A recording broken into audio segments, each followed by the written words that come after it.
बसंत एक सीधा साधा नाविक था। उसके परिवार में उसकी पत्नी और एक बूढ़ी माँ थी। बसंत बेहद गरीब था। बसंत के ऊपर नदियापुर गांव के लगभग सभी लोगों का कर्जा चढ़ा हुआ था। आज बसंत अपनी नाव के पास पहुंचा ही था कि तभी गांव का सेठ धनीराम कुछ लोगों के साथ उसके पास आ धमका। बस बहुत हो गया, अब मामला बर्दाश्त से बाहर होता जा रहा है, समझ गया? पूरे 6 महीने हो गए मुझे बेवकूफ बनाते हुए तुझे। आज मैं अपने पैसे ले जाकर ही रहूंगा, समझा? मुझे कुछ दिनों की मोहलत और दे दो सेठ जी। आप तो जानते ही हो कि इस वक्त धंधा कितना मंदा चल रहा है। अबे तेरा धंधा कोई मंदा नहीं चल रहा। सच तो ये है कि तू मेरे पैसे देना ही नहीं चाहता। नदियापुर गांव में आने के लिए और जाने के लिए नाव का ही सहारा लेना पड़ता है। ऊपर से ये इलाका टूरिस्ट इलाके में भी आता है। सैलानियों की कोई कमी नहीं है यहाँ पर।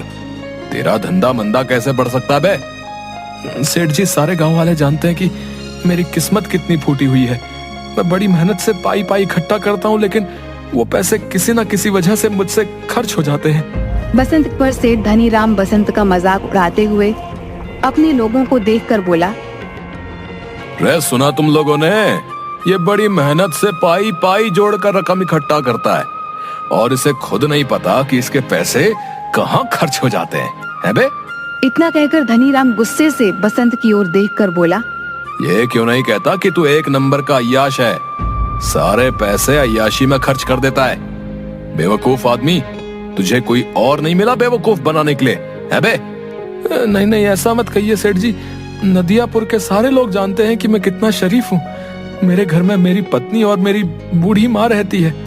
मैंने तुझसे ये नहीं पूछा कि तेरे घर में कौन कौन रहता है, समझ गया? अरे तेरे घर में तेरी बूढ़ी माँ रहे या तेरी पत्नी, मुझे इससे क्या? मुझे तो बस मेरे पैसे से मतलब है। और रहा सवाल तेरे शरीफ होने का, अरे तूने तो सारे गांव से कर्जा ले रखा है और जहां तक मुझे जानकारी है तूने किसी के पैसे नहीं चुकाए। मुझे थोड़ी सी मोहलत और दे दीजिए सेठ जी। मैं वादा करता हूँ कि मैं आपकी एक एक पाई चुका दूंगा। ठीक है, लेकिन इस बार मैं तुझे 10 दिन से ज्यादा की मोहलत नहीं दे सकता। 10 दिन के अंदर अंदर अगर मुझे मेरे पैसे नहीं मिले ना, तो मैं तेरा मकान तुझसे छीन कर तुझे धक्के देकर तेरे मकान से बाहर निकाल दूंगा। समझ में आ गई? इतना कहकर धनीराम वहाँ से चला गया और बसंत अपना मुंह लटकाते हुए अपने काम पर लग गया। शाम को थका हारा बसंत जैसे ही अपने घर पर पहुँचा, उसकी पत्नी बोली।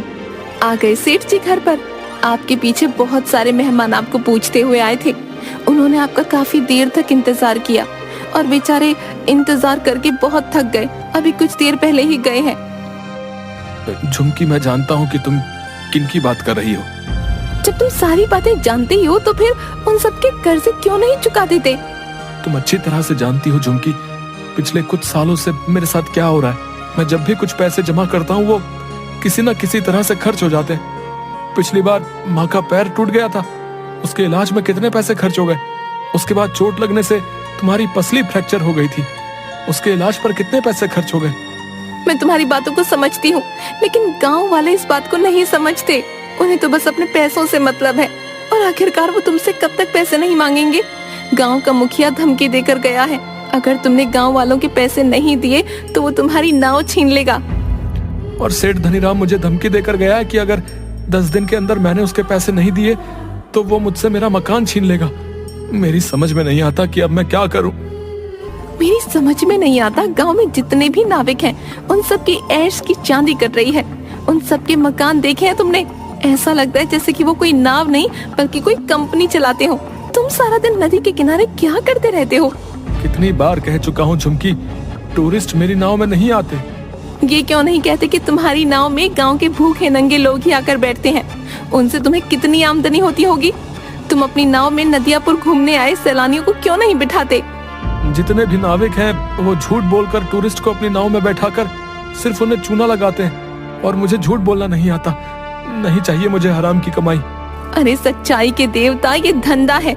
ये क्यों नहीं कहते कि तुम्हें धंधा करना ही नहीं आता? जिसे तुम धंधा कह रही हो मैं उसे अच्छा नहीं समझता। मेरी तो किस्मत ही फूटी हुई है कि मुझे तुम्हारे जैसा पति, बेवकूफ पति मिला। अगर ऐसे ही हाल रहा ना तो वो दिन दूर नहीं कि जिस दिन तुम्हारी नाव भी तुमसे छीन ली जाएगी। उसके बाद मुझे और मांझी को इस घर से धक्के देकर बाहर निकाल दिया जाएगा। उसके बाद अपने सच्चाई के प्रवचन बाहर बैठकर देते रहना।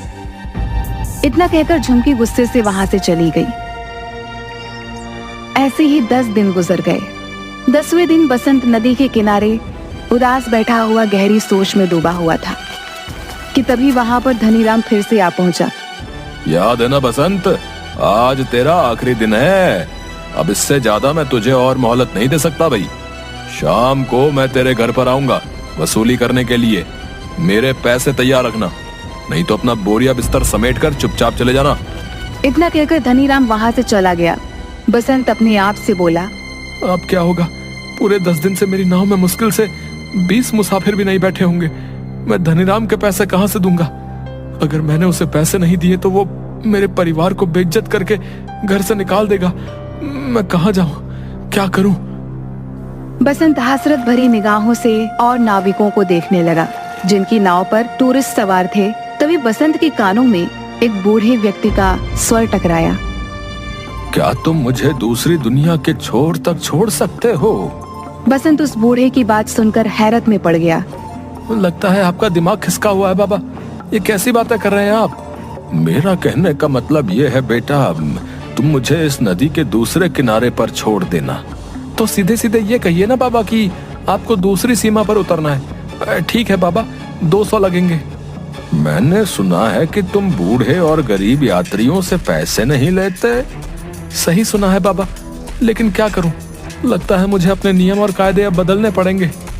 चाहे कितनी भी मुसीबत क्यों ना आ जाए, अपने उसूल इंसान को कभी नहीं बदलने चाहिए। वक्त बदलते हुए देर नहीं लगती। मैं इस वक्त बहुत परेशान हूँ बाबा। जाओ जाकर कोई दूसरी नाव पर बैठ जाओ। लेकिन मुझे तो सिर्फ तुम्हारी ही नाव पर बैठना है, पर मेरे पास पैसे नहीं है तुम्हें देने के लिए। अगर तुम मुझे वहां तक छोड़ दोगे तो मैं तुम्हारा एहसानमंद रहूंगा। मेरी पत्नी वहां पर इंतजार कर रही है। बूढ़े की बात सुनकर बसंत को बूढ़े के ऊपर तरस आ गया था। ठीक है बाबा, मैं तुम्हारा दिल नहीं तोड़ूंगा। आइए बैठिए, जहाँ आपको जाना है मैं आपको वहाँ छोड़ दूंगा, ठीक है? बसंत की बात सुनकर वह बूढ़ा रहस्यमयी अंदाज में मुस्कुराते हुए बसंत की नाव में बैठ गया। बसंत की नाव नदी के बीच में पहुंची ही थी कि तभी वो बूढ़ा बसंत से बोला, बस मुझे यहीं तक छोड़ दो। बाबा पागल हो गए हो क्या? यहाँ पर तो सिवाय पानी के अलावा कुछ भी नहीं है। जो मुझे नजर आ रहा है वो तुम्हें नजर नहीं आएगा बेटा। तुम नाव यहीं रोक दो, मैं यहीं उतर जाऊंगा। बाबा तुम डूब जाओगे, पानी बहुत गहरा है। मगर बूढ़े ने बसंत की बात नहीं सुनी और नदी में कूद गया। यह देखकर बसंत बुरी तरीके से घबरा गया और बड़बड़ाता हुआ बोला, अरे कहाँ फंस गया मैं? अगर ये बूढ़ा मर गया तो इसकी मौत का इल्जाम भी मेरे ऊपर लगेगा। सभी लोगों ने इस बूढ़े को मेरी नाव में सवार होते हुए देखा है। अब क्या करूं? लगता है मुझे भी नदी में कूदना ही पड़ेगा। इतना कहकर बसंत ने नदी में छलांग लगा दी। मगर उसने जैसे ही नदी में छलांग लगाई, उसने अपने आप को एक बेहद सुंदर जंगल के बीच बहुत छोटे से तालाब में खड़ा हुआ पाया। बसंत तुरंत उस तालाब से निकलकर उस जंगल की ओर देखने लगा। तभी उसके कानों में एक भारी आवाज टकराई। बेटा, मेरी शाख थोड़ी सी झुक रही है, इसे थोड़ा सा सीधा कर दो, मुझे दर्द हो रहा है। बसंत ने देखा कि वो जिस पेड़ के नीचे खड़ा था, बसंत से वही पेड़ बोला था। बसंत डर गया। डरो मत, अगर तुम मेरा ये काम करोगे तो मैं तुम्हें आगे का रास्ता बता दूंगा। बसंत ने डरते डरते उस पेड़ की शाख ऊंची कर दी। तभी अचानक बसंत के सामने एक बेहद सुंदर सोने की सड़क बन गई। घबराओ मत, तुमने मेरी मदद की है, इस वजह से ही तुम्हारे लिए ये सोने की सड़क मैंने बना दी है। तुम यहाँ से सीधे राजमहल तक पहुंच जाओगे। लेकिन ये कौन सी जगह भाई? कुछ देर बाद तुम्हें पता लग जाएगा। तुम जिस रास्ते से यहाँ पर आए हो वो रास्ता सिर्फ शाही लोगों के लिए खुलता है। तुम जरूर कोई खास हो। कुछ दूर चलकर बसंत की नजर एक पेड़ पर गई जहां पर लाल लाल सेब लटक रहे थे। अचानक एक सेब बसंत की ओर देखकर बोला, देख क्या रहे हो? अगर तुम्हें भूख लगी है तो मुझे खा लो। अरे वाह, ये मैं कहाँ आ गया? वो बूढ़ा जरूर कोई मायावी व्यक्ति था। नहीं नहीं, मैं जहाँ पर रहता हूँ वहाँ पर बोलने वाले फल नहीं होते।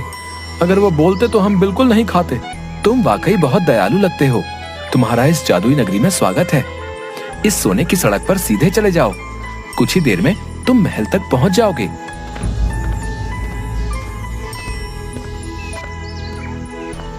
कुछ ही देर में बसंत एक आलीशान महल के सामने पहुंच गया। तभी उसके कंधे पर पीछे से किसी ने हाथ रखा। बसंत ने देखा तो सामने वही बूढ़ा खड़ा उसे देखकर मुस्कुरा रहा था। कौन हो तुम और ये कौन सी जगह है? अचानक वह बूढ़ा एक बेहद सुंदर राजकुमार में तब्दील हो गया। ये सारा का सारा राज्य मेरा है। तुम पृथ्वी पर नहीं बल्कि दूसरी एक जादुई दुनिया में हो। दूसरी दुनिया में? मैं कुछ समझा नहीं। दरअसल नदियापुर गांव की नदी के बीच एक दूसरी जादुई दुनिया का द्वार खुलता है। ये एक जादू की दुनिया है। तुम्हारा महल तो बिल्कुल सोने का मालूम होता है। यहाँ के दरवाजे, यहाँ तक कि सैनिक भी सोने के ही मालूम होते हैं। सोने के मालूम नहीं होते, ये सोने के ही हैं। मैं तुम्हें बहुत दिनों से नाव में बैठा हुआ उदास देख रहा था। मैं जानता हूँ कि तुम बहुत अच्छे स्वभाव के हो और तुम्हारी दुनिया में अच्छे व्यक्तियों के साथ अच्छा बर्ताव नहीं होता, जबकि हमारी दुनिया में ऐसा बिल्कुल नहीं होता। इसलिए मुझे लगा तुम्हारी मदद करनी चाहिए। इतना कहकर वो राजकुमार बसंत को महल के अंदर की ओर ले गया, जहां पर सोने के सिक्कों के ढेर लगे हुए थे। ये सारे सोने के सिक्के तुम्हारे हैं। तुम्हारी जितनी मर्जी हो यहाँ से ले जा सकते हो और तुम जब चाहो यहाँ पर आ सकते हो। मगर याद रखना, तुम्हें इस बात को हमेशा रहस्य ही रखना होगा। यहाँ तक कि तुम्हें अपनी पत्नी और माँ को भी इस बारे में कभी नहीं बताना। जिस दिन तुम इस राज को छुपाने में नाकामयाब हो जाओगे, तुम्हारे लिए इस दुनिया के द्वार बंद हो जाएंगे, क्योंकि ये यहाँ का नियम है। बसंत ने एक थैले में सैकड़ों सिक्के भर लिए। वो राजकुमार उसे उसी जादुई पेड़ के पास मौजूद उस छोटे से तालाब पर ले आया। तुम इस तालाब में कूद जाओ, तुम अपनी नाव में दोबारा वापस पहुंच जाओगे। बसंत जैसे ही उस तालाब के अंदर कूदा, उसने दोबारा खुद को नदी के बीच में पाया। बसंत उसी दिन वो सारा सोना शहर में बेच आया और उसने गांव में सबके कर्जे चुका दिए। देखते ही देखते बसंत नदियापुर का सबसे बड़ा सेठ बन गया। एक दिन बसंत की पत्नी ने बसंत से कहा, तुमने आज तक नहीं बताया जी, क्या आखिरकार तुम इतने ढेर सारे पैसे लेकर कहाँ से आए और तुम कुछ दिनों के लिए अचानक कहाँ लापता हो जाते हो? मैंने तुमसे कितनी बार कहा है झुमकी कि मैं इस बारे में नहीं बता सकता। इतना तो मैं जानती हूँ कि तुम कोई गलत काम नहीं कर सकते। अगर तुम नहीं बताना चाहते तो शायद इसमें ही हम सबकी भलाई होगी। बसंत की अमीरी देखकर धनी राम अंदर ही अंदर जलने लगा। एक दिन उसने अपने खास आदमी भीमा से कहा, मेरी समझ में नहीं आता भीमा कि ये बसंत रातों रात अमीर कैसे बन गया। मैं सोच रहा था कि इसके मकान और उसकी नाव पर कब्जा कर लूंगा, लेकिन इसने तो मेरे सारे पैसे लौटा दिए। सिर्फ आपके ही नहीं सेठ, उसने सारे गांव वालों के पैसे लौटा दिए। आज गांव में सबसे आलीशान हवेली उसकी बनी हुई है, और तो और नदियापुर में सारी नाव का मालिक बसंत ही है। हाँ मुझे पता है, और वो टूरिस्ट से बहुत कम पैसे लेता है, और गांव के लोगों को तो वो मुफ्त में ही नाव में बैठाने का काम करता है। मेरा धंधा भी चौपट हो गया। दाल में जरूर कुछ ना कुछ काला है। जाओ जाकर पता करो कि आखिर माजरा क्या है। जाओ। मैंने पता कर लिया है। क्या मतलब? कुछ दिनों पहले मैं उसका चुपके से पीछा कर रहा था। अचानक मैंने देखा कि वो बीच नदी में कूद गया और कुछ ही घंटों के बाद वो वापस आ गया। उसके हाथ में एक थैला था जो सोने से चमक रहा था। बेवकूफ आदमी, ये बात तूने मुझे पहले क्यों नहीं बताई? इसका मतलब कि नदी के बीचों बीच जरूर कोई सोने की सुरंग है जो उसके हाथ लग गई है। मुझे अभी ले चलो वहां पर।